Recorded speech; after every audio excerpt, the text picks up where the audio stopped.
ये आरजेडी कांग्रेस का महागठबंधन जो बातें कह रहा है, ये केवल झूठ का पुलंदा है। ये लोग केवल इसलिए झूठे वायदे कर रहे हैं, सत्ता में आएंगे तो सत्ता में आकर के 80 करोड़ लोगों को मिलने वाले राशन को भी टकार जाएंगे। आप सोचो, जो पशुओं का चारा खा जाएगा तो गरीब का राशन तो खा ही जाएगा। और इसीलिए तो ये लोग नहीं चाहते कि बीजेपी या एनडीए आए, क्योंकि इनकी अब दलाली बंद हो गई। इसलिए ये लोग अब ये कार्य कर रहे हैं, झूठे नारे, झूठे वायदे किए जा रहे हैं। अरे बीजेपी और एनडीए ने तो करके दिखाया है।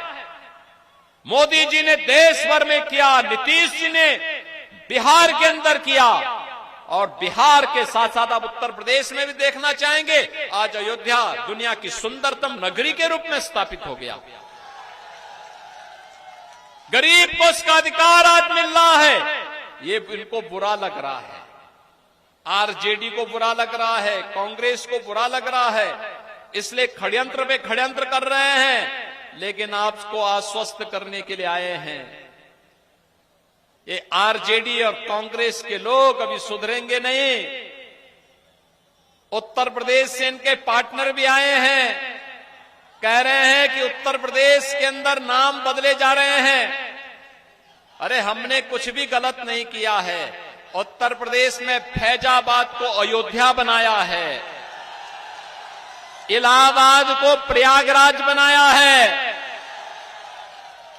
और यही नहीं किया है, जिस माफिया को ये अपना गला लगाने के लिए आए हैं कि शागिर्दों को जहन्नुम का टिकट दे करके